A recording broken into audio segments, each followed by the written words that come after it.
Hello and welcome back to another Tech Articles. In today's article, I want to show you a new browser extension that I'm using called ZeroBlur. And I used to have a plugin stroke browser add-on that did blur for me, BlurWeb. But it seemed to stop working and it was difficult to get it to do what I wanted it to do.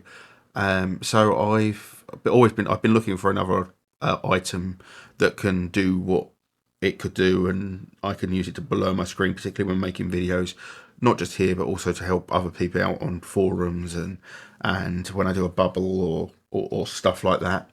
And yeah, it's an interesting plugin and or an interesting um, browser extension. You can get it on the Chrome store, so it's a Chromium item. It's really effective. It still has one of the issues that I find all Blur um, always have, that it occasionally blurs the whole screen while it loads. It's a protection measure, I imagine, to make sure it doesn't accidentally release stuff that you don't want it to release. I fixed that by only allowing it to work on pages where I've clicked beforehand. So currently this is not running on this website, and actually I'm going to use this website to demo this.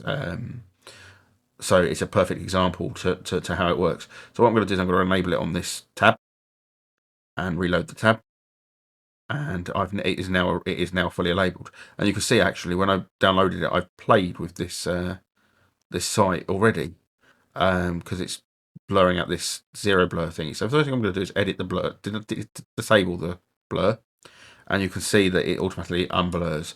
I'm going to enable it again, and I'm going to go to edit blur, and what I'm going to do now is delete all the blurs.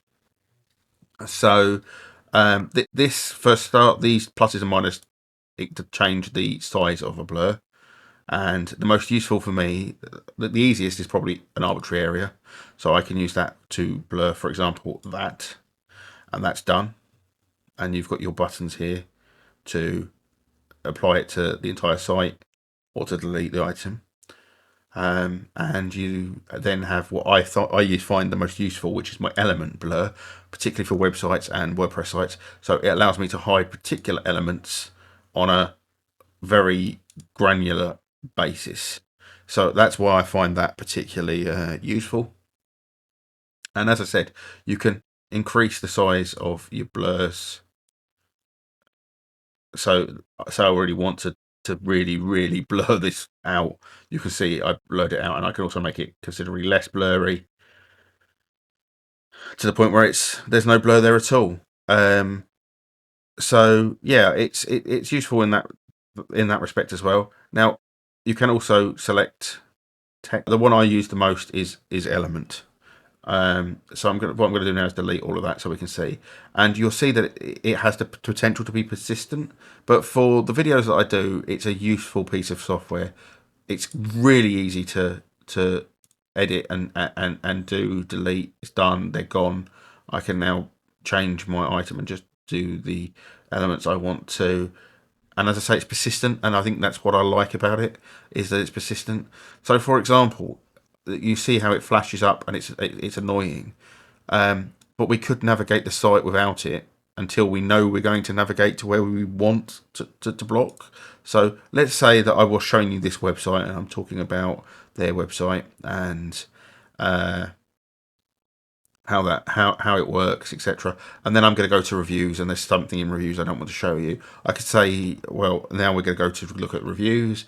I can push it, I can enable it, I could go to reviews, and then it's ready and waiting for me, already blurred. And I think that's why I like it. It's a powerful tool, and I could click off review, I could turn it back off, and then I can continue to navigate through the site without its interference. And that's why I find it so useful. I know it's a solution. It's something I want to do. I don't like editing my videos. It's not fun at all. I prefer the ad-lib version myself, and it allows me to reduce my post-production time, blurring out particularly API keys. So yeah, hopefully you find this video useful. Since I've used it, I've wanted to show you. I've been testing it for a little while now, and it seems to work really well. So yeah, I wanted to show it, do a video on it, give it a shout out. Links will be below. Yeah, thanks for watching. Please like and subscribe to the channel for more video like this and on WordPress and automation. And yeah, thanks for watching.